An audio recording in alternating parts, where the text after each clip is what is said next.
Hey,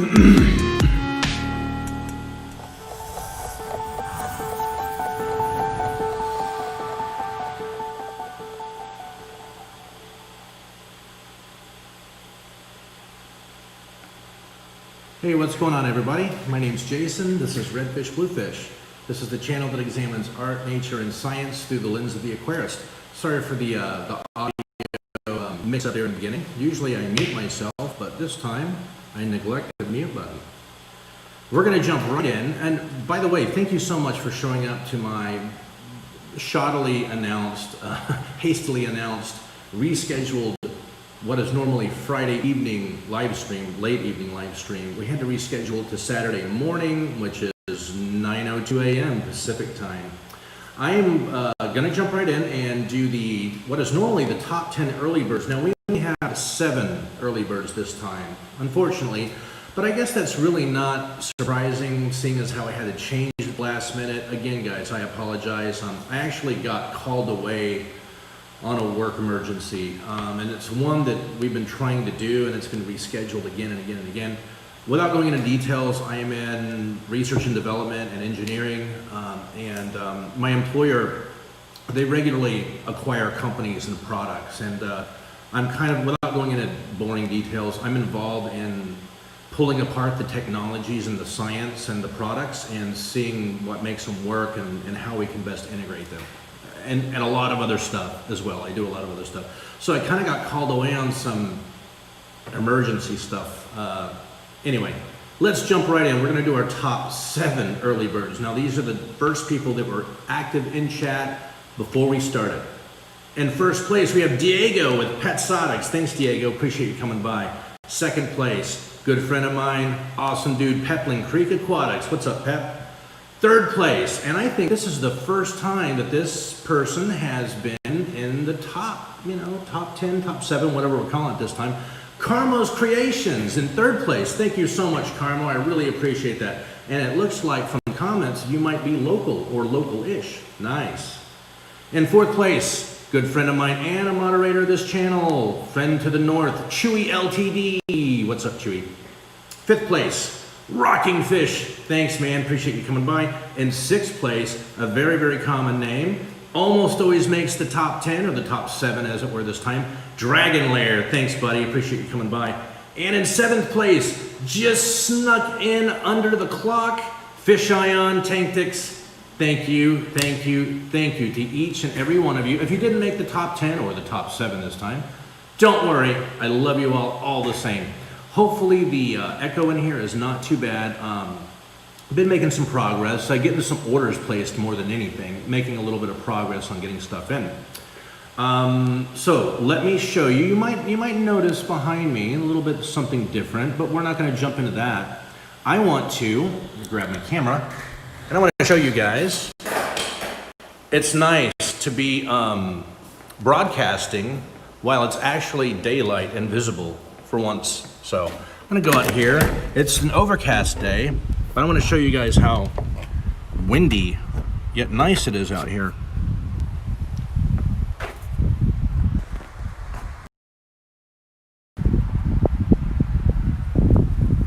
I don't know if you guys can hear the wind. It's really, really ripping today, but it sure is nice. Overcast, but it's about 50 out here, 50 degrees. It's been raining for about the last 18 hours, I'm sure you can tell. You see our solar panel farm out there, way out there. It's not doing much today. But I'm sure that all the plants and the wildlife and the nature, they're definitely enjoying a little break from the heat and getting blasted with this Pacific Northwest sun. Our days are really long here in the summer, so it's nice to get a little break. Oh, guys. Okay, so I'm going to flip the camera around. I'm going to show you guys what I've got going on. Now, this little stand here is, well, I was about to say it's the first stand I ever built. No, far from it. But it's the first stand I kind of built in this series. It's the stand I put stickers on. And we're probably going to move the stickers to a better location, so check this out.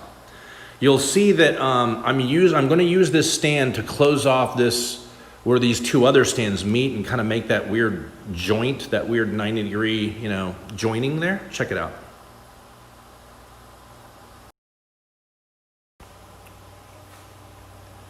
There we go. So you can kind of see what I'm shooting for. We've got this rack. And then we've got this that's kind of tucked into that corner. Now, I'll tell you right here is going to be a 20 tall or a 20 high if you prefer, with the back painted black. This also is going to be a 20 tall or a 20 high, also with the back painted black on it. And then on the top is going to be a 15 gallon, which is, they're quite short. It too will have its back painted black, so you can't see through any of them. Now, I don't know if I went through this before. I don't think I did. I want to talk to you guys about these manifolds and how they're mounted on these booms, basically these long boards.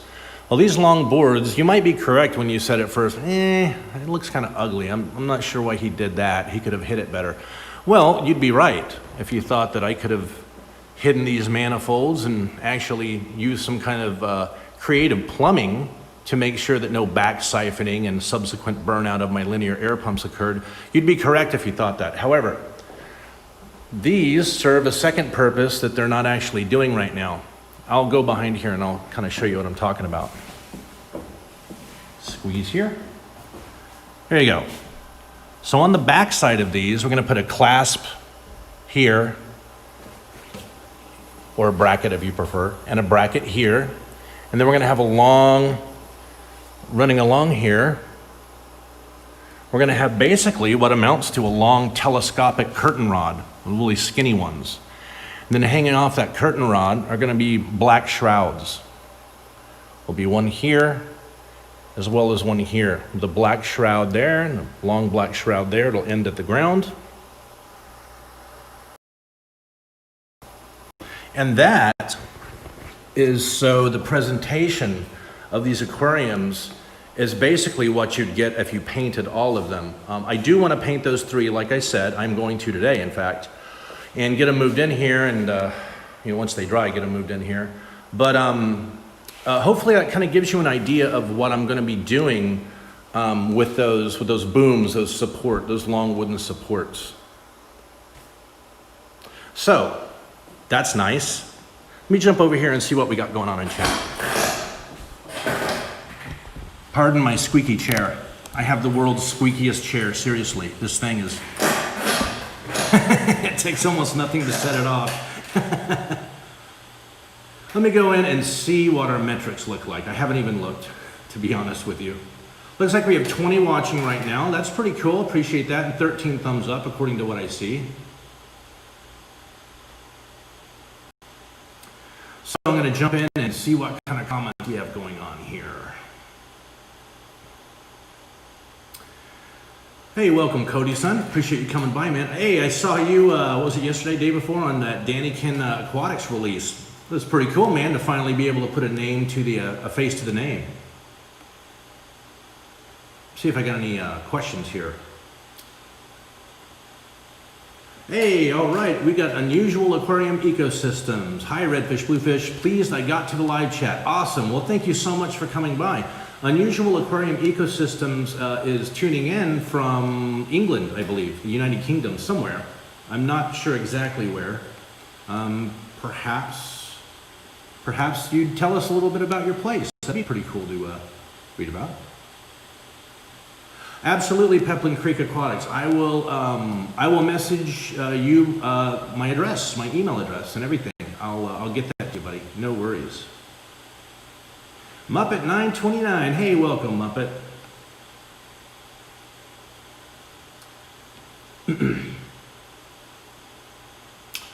Unusual Aquarium Ecosystem says would have painted all the frames black. Do you mean the racks, the wooden racks? Paint the wooden racks black, or do you mean the aquariums? Oh, nice. Another comment from Unusual Aquarium Ecosystems. Northamptonshire. It's in the Midlands. Nice. Nice.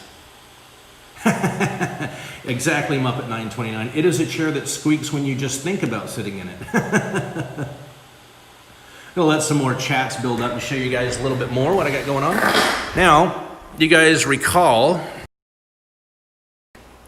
that I was singing, woe is me, I can't get my 75-gallon aquariums in. I've got a couple of 40 breeders. There's gonna be an over and under 75 there, another over and under 75 here. So that's kind of what I'm envisioning. And it's been 3 weeks and you still see that I have 2 75-gallon aquariums sitting here. Well, the good news is I actually did get the other 2 in. Yesterday, in fact. Oh, wait a minute, is that true? No, 3 days ago, 2 days ago, something like that. So I got these guys in, pretty pumped up about that. So actually, when I finish this live stream, I'm going to be picking up 220 talls, 220 highs, 220 talls, and painting those out and getting them moved down here, as well as the 15 that I've already painted out. And then I'm going to be building racks today and tomorrow for these 4 75-gallon aquariums. So they are going to go there. We got a 40 breeder and a 40 breeder. Then we'll have a large 75-75, another 75-75. And then the build out from there will continue.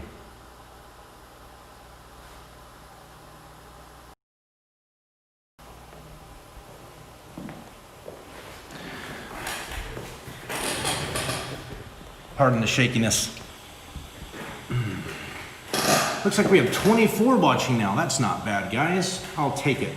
Appreciate you guys coming by and hanging out with me on this rather chilly, drizzly Saturday, as it turns out, up here. I don't know how weather is where you guys are at.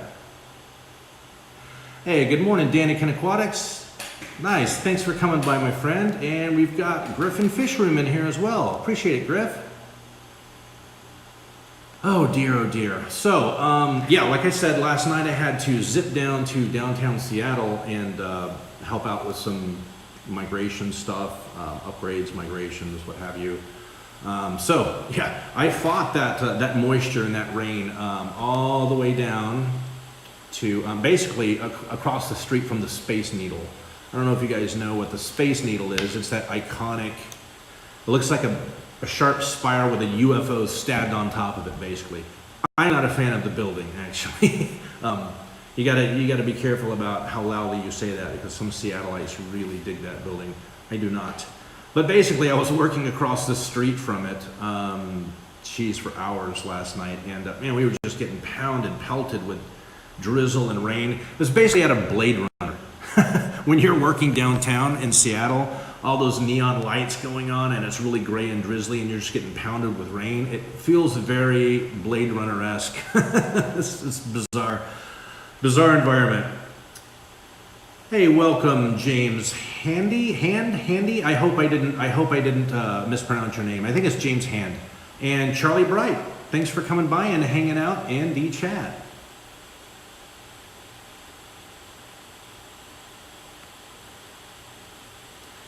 Let's see if I've missed anyone else.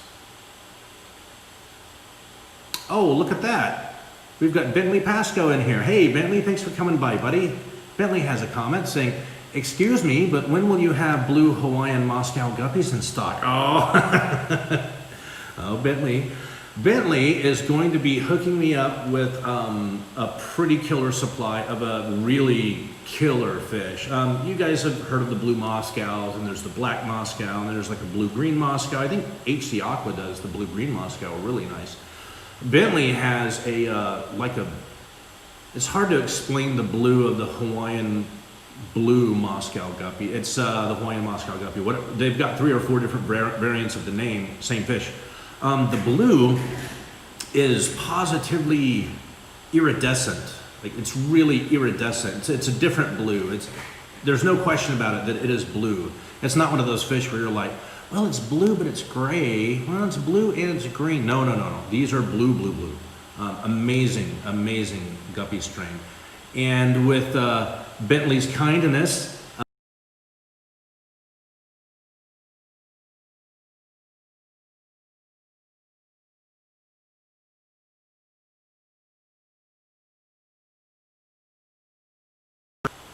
Hey, we're back. Guys, I'm sorry about that. That's been happening today. It just started this morning with the camera spinning. I'm using a Wi-Fi camera, software on my phone. It's been fantastic, but this morning it just freaked out and started doing that. So, sorry about that.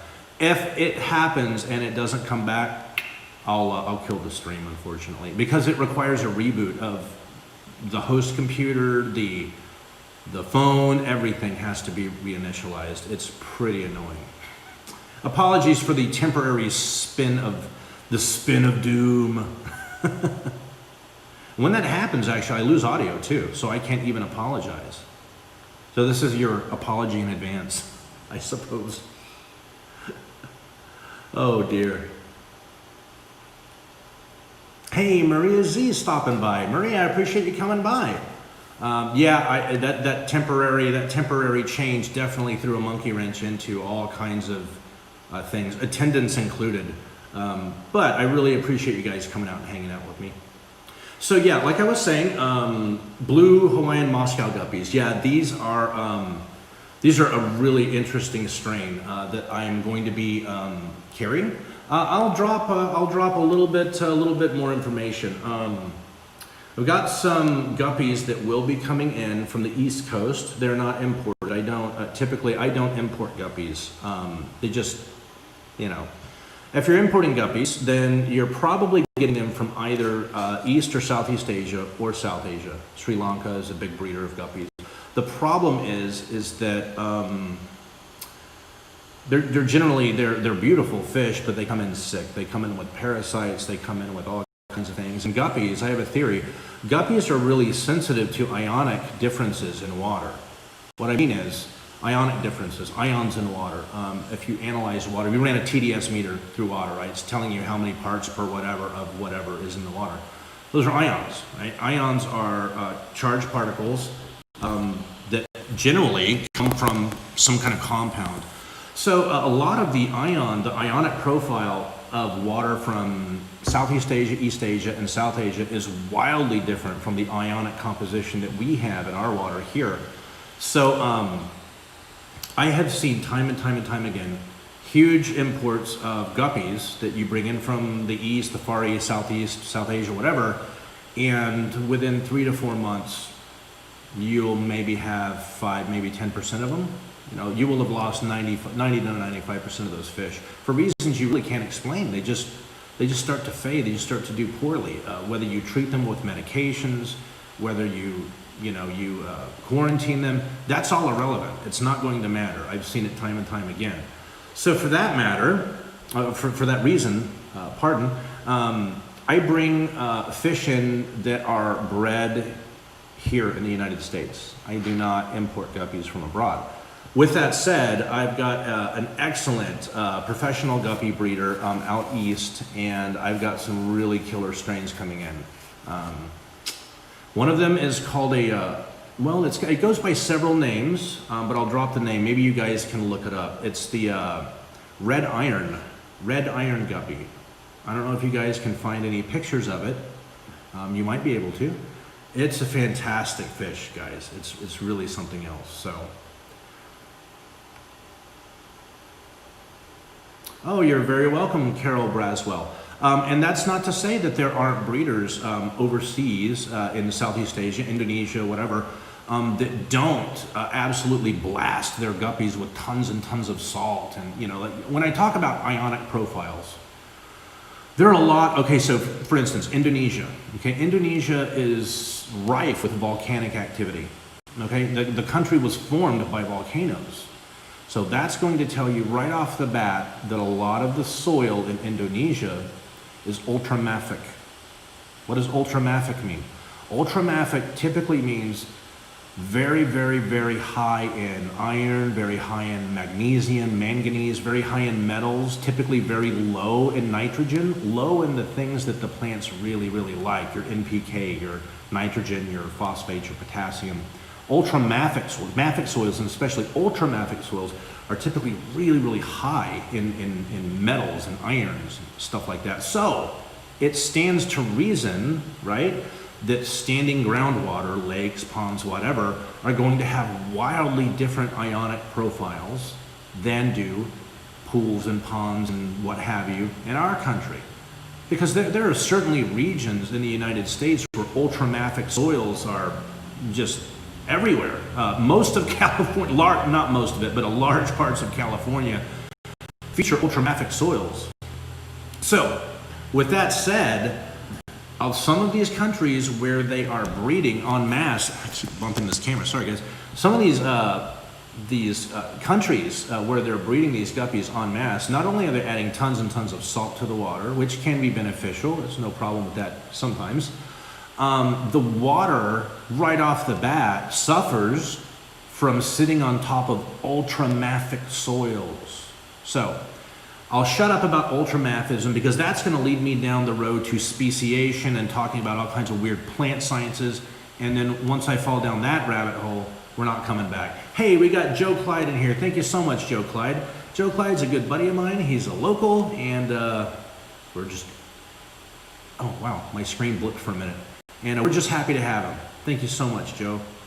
I don't know what's going on here. It says I actually have 0 viewers in here on the screen. I've got all kinds of weird non-syncing issues going on today with Streamlabs OBS, but whatever. We'll take what we can get. We got a comment here from James Hand. I started in the 60s with IFGA blue guppies. Want to get back to those, but awesome blues are hard to find. Oh wait, Bentleys. Absolutely, absolutely. Blue is a weird color in fish. A good friend of mine, I think Bentley's done videos on this, and another good friend of mine, Alexander Williamson with The Secret History of Living in Your Aquarium, has done some really good videos on the weird science behind blue coloration in fish. Maybe we'll get to that in another episode, but you're right. Finding brilliantly blue fish, I mean, we're talking brilliantly blue fish, is tough. It's tough. And often fish that are brilliantly blue, they're not brilliantly blue from every angle. So there's a whole science behind breeding bluer animals. Trust me on that one. It gets deep. Hey, look at that. We've got, looks like we got Father Fish in here. Hey, nice, Father Fish. And thank you so much for your kindness and your support, guys. Father Fish has been incredibly supportive of me and the shop, the idea, the channel, everything since day one. So special shout out to Father Fish. Thank you so much. I really appreciate that. Yes, Chris Trapp with a comment there. German Ram. Yep, that's a good one. And obviously some, you know, you got the blue discus, powder blue's got all kinds of blue coloration in discus. Some fish are very, very good at blue.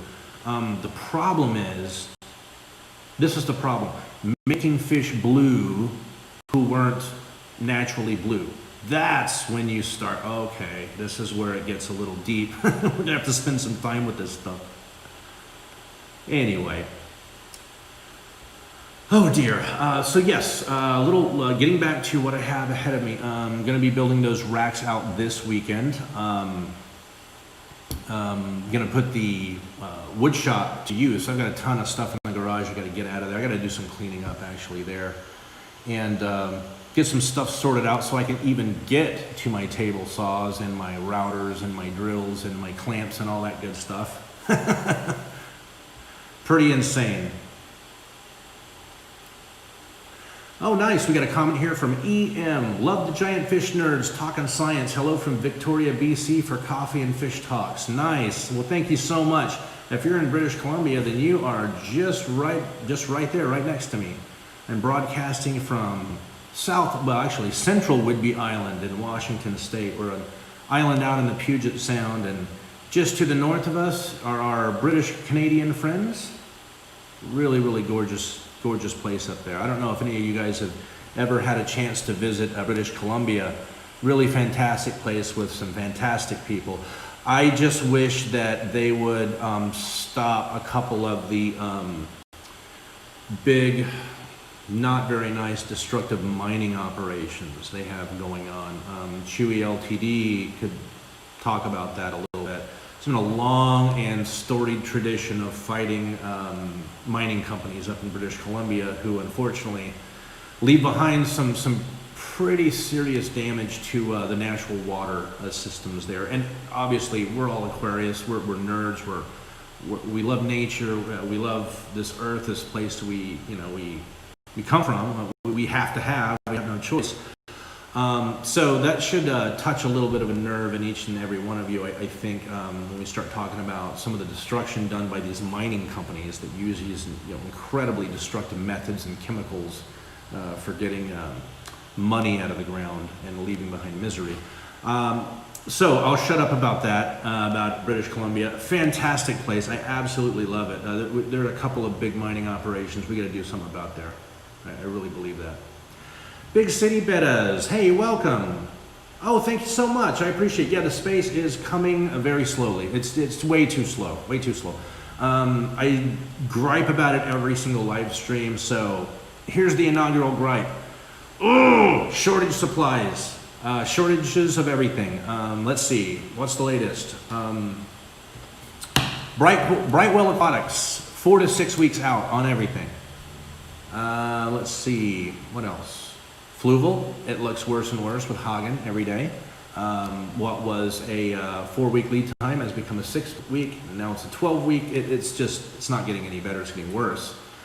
And a lot of that has to do with their products are manufactured overseas, obviously. Fluval stratum, if you look at the bag, it very clearly says made in Japan, okay? So that's obviously gonna be impacted by this ongoing, to borrow my buddy Bentley's word, he calls it human malware. I like that. I'm gonna borrow that, Bentley. Human malware is a good term for that, I like it.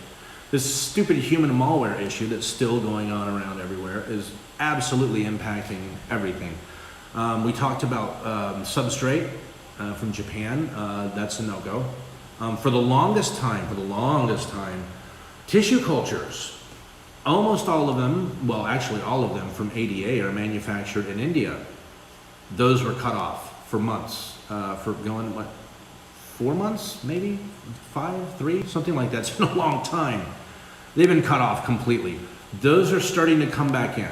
I heard from Aquaforest Aquarium that they got a big batch of them. They're probably already all sold out because everyone is jonesing for their tissue culture plants. We're seeing some things kind of improve here and there. It's getting a little bit better. So, Jeff Lynn has a comment here, and it is the big one. Jeff Lynn asks, when do you expect to be ready to start shipping fish and plants? So we've spoken about this internally on our side, me and people I'm working with, including suppliers and associates, what have you. I haven't really shared a date yet, but I'm willing to do so now. Today is the 10th of October. Next week, we are placing our first massive, it's a rather large order of fish next week. We should get those in several days actually after that, usually 5 to 6 days after that. So, to answer your question, Jeff Lynn, we are shooting for November 1. November 1 is when we are opening our doors, opening our site, opening our everything in a limited capacity. I should add, colloquially, we're opening our doors. We're not going to just throw them wide open. The public, come on in. We've still got this pandemic issue to deal with. We can't forget that and end up getting sick and taking stuff home to our families. And we can't have people getting sick here and taking stuff home to their families either. So November 1. That is the go live date we're targeting. That is, 20-ish days from now, 20, 21 days from now. Hopefully that answers your question there. We got a comment here from Unusual Aquarium Ecosystems. Did you get anywhere with your complaints about that shipping company that left you with smashed up fish tanks in the mail? No, not at all. Not at all. I just got a full refund for everything. I mean, we had our fun with Petco, sending me the smashed aquarium after aquarium. Remember that? We turned it. I think we did one episode of Aquarium Roulette. Is it smashed or is it not? And of course it was smashed. Again, you guys saw it live. So I eventually threw in the towel and said, okay, that's it. Don't send me any more aquariums. Give me my money. We're done. That's how that thing ended.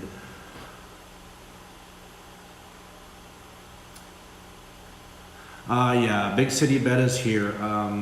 Thanks to everyone in chat. Poor Joseph has given in to my pleas. As soon as my treatments are over, I'm getting a shelter kitty. Nice, nice, you're getting a shelter kitty. Well, just keep that kitty indoors, please, please. Don't let him be a free roaming feral kitty where he comes inside, or she comes inside, maybe it's a he, maybe it's a she, come inside and rub all over you and purr and all that. And then, oh, he wants to go outside, and you let it go outside. And then it just totally eviscerates local wildlife like little lizards and birds. We don't want that. We don't want that. I love cats. I'm a huge cat person, but I try to mention it every now and again in my live streams. I don't want to preach too much about it, but cats have been, domestic house cats have been responsible for the extinction of quite a few animals, sadly. Yeah, and that's just because cats are wired to hunt no matter what, right? But they're domesticated now. They don't have to hunt anymore. So I'll shut up about the cat thing. Yes, absolutely. Unusual Aquarium Ecosystems remembers the aquarium roulette. Will it be smashed or will it not? Most of the time it was smashed. Most of the time it was smashed, yes.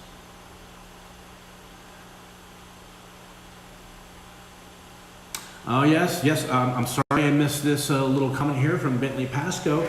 Spoilers, someone may be putting a small supply of really cool algae eater in the hands of redfish, bluefish. Yes, yes, yes. That's something else that we've talked about. Absolutely. I will tell you something that I'm looking to. Okay, so I'll drop a few spoilers. Okay, I'm looking to bring in quite a few. I've seen right now, if anyone has any autosynclus, they're not very good. They're in pretty bad shape, and I think I know exactly where they're getting them from, and I'm not surprised that they're in bad shape because this domestic supplier of autos, domestic supplier here in the U.S., is notorious for sending out autos that are that often don't do too well. They're just in rough shape. So I'm looking to bring in quite a large batch of golden autosynclus. So that's something I'm looking to bring in because a lot of people have asked me, hey, can you help me find autos? I've gotten quite a few emails specifically about autos complaining, I need autosynclus to help keep my tanks clean. It was never a problem getting them in the past. They shot up in price, first of all, and then second of all, they were just gone. And if you can find them anywhere, often they don't eat well, and after a couple, 2 or 3 weeks, they perish. They don't do well. It's because they're sick. They're sick, right out of the bag. So I'm going to be bringing in quite a large supply of golden autosynclus. This particular source I'll be getting these from are kind of well known for their autos or auto cats. So that's nice. Yeah, absolutely. Thank you, Big City Bettas. Yeah, agree, 100% indoor. Yeah, they're adorable little murder machines. You said it exactly. I mean, they're furry, they purr, they're cute, and they're born with razors on their hands. Of course they're murderous. Of course they are. They're cute and they have razor hands. Yeah, that's actually a great comment there from Chewy LTD. Along with small bells on your cat's collar to alert animals, it may alert a neighborhood German Shepherd at the same time. That's correct. And another thing that can happen, a lot of people don't know better, they'll put like a real big bell, on their cat's neck, and every time they move, it's clink, clink, clink, clink, clink, clink for their whole life. After a while, that can absolutely begin affecting their hearing. Absolutely. It can be detrimental to the cat's hearing, which, by the way, everyone knows cats have incredibly sensitive and good hearing right off the bat, so it stands to reason that loud noises around incredibly sensitive ears are going to damage incredibly sensitive ears, right? It just makes sense. Yes, Karma's Creation says yes to the golden autos. Yes, autos are really if it's an algae-eating fish, I think ottos are number one in my book. Ottos are my favorite, one of my favorite maintenance fish for sure. Another really good maintenance fish that doesn't get nearly enough mention because they can be mean, they can be nasty sometimes, and most people don't think of them as maintenance fish. They absolutely are maintenance fish, in especially planet aquariums. In Southeast Asia, platies are very, very commonly used in aquaria, in planet aquaria, where there's a lot of hardscape, and the hardscape's starting to get a little algae on it. The first thing that they're going to do in Southeast Asia especially, they're going to throw some platies in there and not feed them. Just not feed them. Those platies will munch algae like you wouldn't believe. Now, if you've never tried this, I'm not saying let's starve out platies. I'm not saying that at all. If you have a tank that needs some algae help, you might want to try getting some just plain Jane platies, just regular old platies, and toss them in there and don't feed them. You know, just watch them for 3 or 4 or 5 days. You're going to notice that those platies absolutely start chowing down on algae, and they're particularly persistent about picking at hardscape. I mean, they'll go over the entire surface of rocks and hardscape and pick off every bit of algae that they can get, and they'll keep it up too. So, a little tip for you there if you're having any kind of problems with algae and you have some platies handy. Yes, so we have a comment or a question here, I believe, from Unusual Aquarium Ecosystems. Do you get any interesting wildlife at the new place, like the deer in the last place? Will you have any tanks with unusual things like aquatic reptiles, or will they all be fish? Aquatic reptiles, probably not. Certainly not in the beginning. We'll have tons of interesting fish, mud skippers, that sort of thing. All sorts of weirdness, especially with the plants. Now, as far as interesting wildlife, absolutely, yeah. We do get, there's tons of deer that come out here to Green Bank Farm. We actually, behind me here, behind the shop, actually I can just show you guys probably. This is a parking lot behind my shop, and it is intended for deliveries and employees only. Let me show you. Behind my shop here, wow, is the ocean. See, behind my shop here, you see this? All this here. Behind these plants, this is an invasive blackberry, by the way. This is the so-called invasive blackberry. Behind it is wetlands. This is all nature preserve wetlands behind it, right? So you can imagine that is just absolutely full of all kinds of wildlife. There's a Audubon Society maintained birding trail that starts way, way, way over there, and it winds all through the property, and it goes up and way around that way.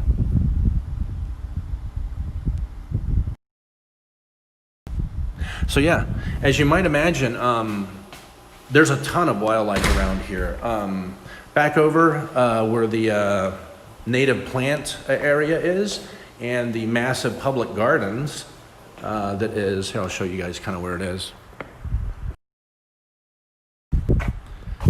If you go up around, just around this building here, there's probably, I don't know, 10 or 15 acres back there of free public gardens and a native plant garden. There's as I said before, there's a Audubon Society maintained birding trail. There's all kinds of stuff back there. There's some hoop houses with all kinds of garden projects going on. Point this out. See that tree there that I'm pointing at right there? It's a very, very cool tree. It's called a madrona tree, island trees. They're all over Whidbey Island. We're losing them in numbers, unfortunately, this tree here, due to climate change, but they're really, really amazing. We got a bunch of them planted out here, which is nice. Now, the strange thing about that tree, madronas, is that they don't like growing in super good soil. They actually, it's such a weird plant. If you take that tree, or let's say you get a little seedling, right, and you very gently move it, or you grow it somewhere where there's no rocks in the soil, there's no gravel, it doesn't have to struggle, right? It's just nice, loamy, delicious, healthy soil. That plant will not do well. It will not do well. Not because it's got too many nutrients. Those trees, for some reason, they really need to grow like with a bunch of rocks and gravel and just obstructions in the soil, or right next to like a rocky outcropping or something. Otherwise, they just don't do well, and nobody's been able to explain that behavior of that tree. Why does it do that? I'm a plant nerd. I don't get it either. Just thought I'd point that tree out. I looked over there and said, oh yeah, I'm a drone. I can point that out. Get back here. There we go. How about that? Okay, guys. Let's see what we got here. Probably missed some stuff in chat. You know what? Let me go to my other window. It's generally better. Hey, we got a comment here from Rockin' Fish. Rockin' Fish says, I used to work at a fish wholesaler here in Dayton, Ohio. We used to get 400 autocinklets in a bag, so they always came in weak and high ammonia. Yeah. I was in the trade way back in the day, and we get all kinds of fish and then just absolutely packed way too many fish per bag. No ammonia eaters in there, no nothing. And yeah, I know exactly what you're talking about. It's drive me crazy. Yes, James Hand, right there. James Hand got it. He said Platies and Mollies love algae. Yep, absolutely. That's pretty much what they like to eat in the wild. They're a big part of their diet is just grazing hardscape, grazing leaves, picking algae off leaves. So you can put that to work for you in your aquarium. Jeff Lynn, absolutely, Jeff Lynn. Thanks for coming by. I appreciate you coming by and hanging out with us. Hope you have a wonderful day. Yes, Danican Aquatics dropping a comment there. Yeah, in that big red building is the world's most amazing pies for sale. Must have. Oh yes. Oh yeah, that is Whidbey Pies. Whidbey Pies. It's been around for a long time out here. I've been making pies a long time. Recently they sold it. They put it up for sale. I think the owners they just were ready to retire is all. It got old. And they put it up for sale, and luckily a new individual purchased it, and they haven't changed a thing. Same recipe, same quality. So that's really nice. We can go up a little bit more and oh, hey, there's an interesting comment from Dragon Lair I didn't even think of. Yeah.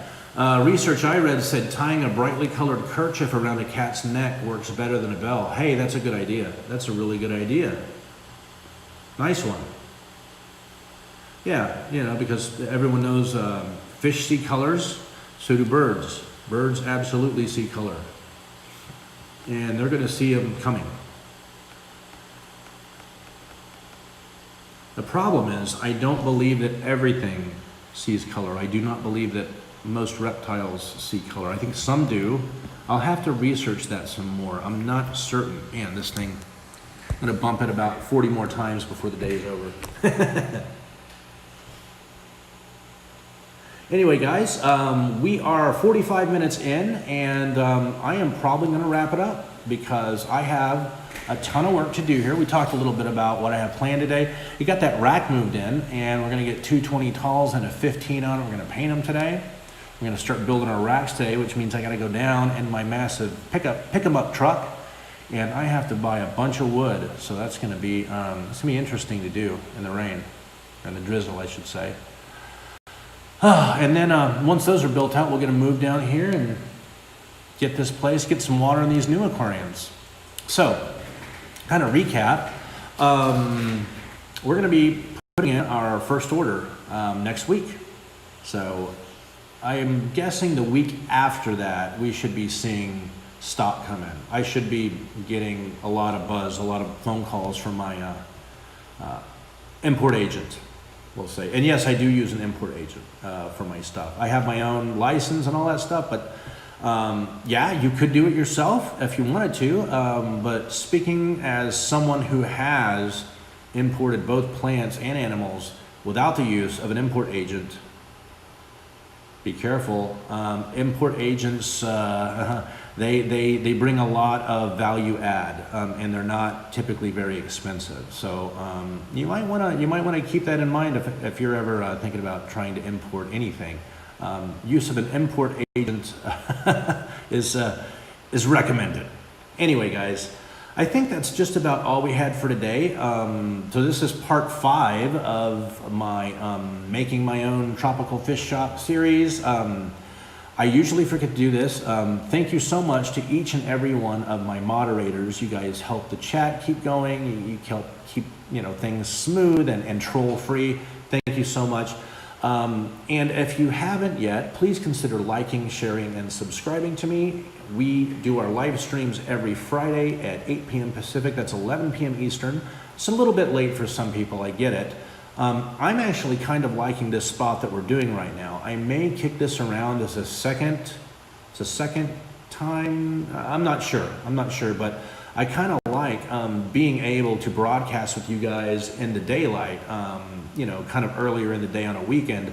I'm bright-eyed, I'm bushy-tailed, I've had some sleep, as opposed to Friday, my Friday live streams, I usually show up and I look like I've been run over by a tractor because it's the end of the work week and I'm just morally degraded past the point of existence. Anyway, guys, thank you so much for coming by. My name's Jason. You've been watching Redfish Bluefish, and we will see you next Friday, I hope, at 8 p.m. Pacific. That's 11 p.m. Eastern, right here on the YouTube.